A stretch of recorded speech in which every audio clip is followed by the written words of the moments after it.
Le chien du citoyen, bonjour. Je suis propriétaire de 2 chiens et j'habite tout proche des buttes de Chaumont. Et j'aurais voulu savoir quel est ton avis sur la possibilité de faire un espace canin, un parc canin ici dans les buttes de Chaumont. Bonjour Philippe et merci d'avoir posé cette question qui revient régulièrement. Tout d'abord, définissons ce qu'est un parc canin. C'est un grand espace clôturé dédié aux propriétaires de chiens dans lequel ils peuvent rentrer et lâcher leurs compagnons. Derrière moi, vous pouvez voir le parc d'activité canine d'Asnières que nous avons créé il y a 4 ans. Alors voyons ensemble quels sont les avantages et les inconvénients d'une telle installation. Un parc canin, c'est bruyant. Pour ne pas avoir une pétition générale des habitants du quartier contre sa présence, il faut qu'il soit situé loin des habitations ou qu'il soit dans un environnement extrêmement bruyant. Pour ce qui est d'autres parcs d'Asnières, il suffit de regarder à côté pour comprendre pourquoi il n'y a pas de plainte de riverains.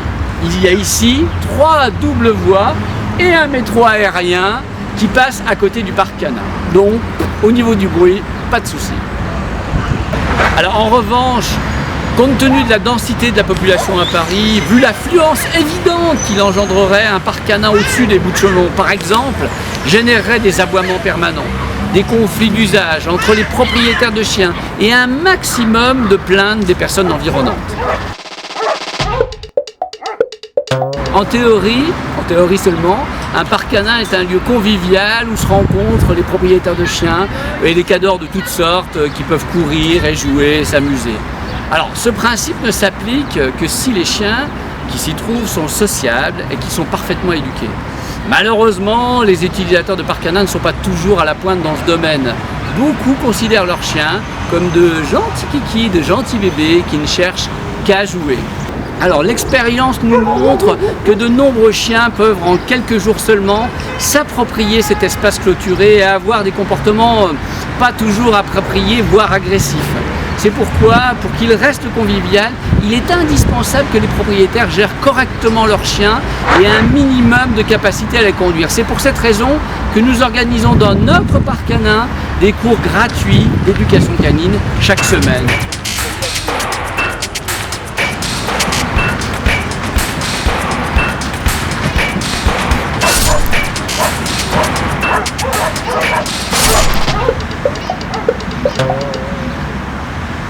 Certains propriétaires indélicats ne voient le parc canin que comme un endroit où ils peuvent faire les besoins à leurs chiens.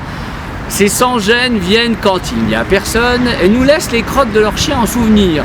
Résultat, même si la majorité des gens ramassent, il peut y avoir dans cet espace un maximum de déjections au bout de quelques jours. Aujourd'hui, nous avons trouvé, on va leur poser la question.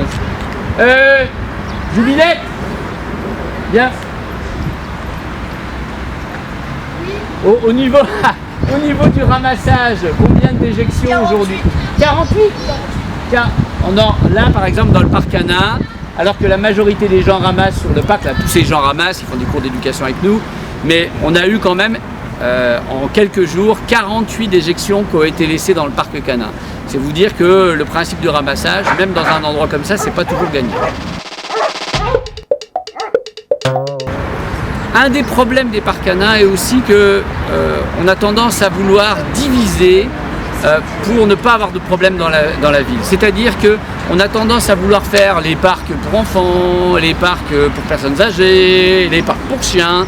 Il est clair que pour nous, l'important c'est que les chiens soient acceptés partout dans la ville. C'est-à-dire que moi qui ai des enfants par exemple, je veux pouvoir aller me promener avec mes chiens et mes enfants un peu partout. Je ramasse, mon chien est bien éduqué.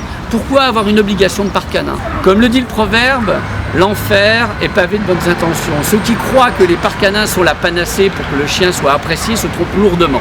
Un parc canin est une alternative qui a quelques avantages et de nombreux inconvénients.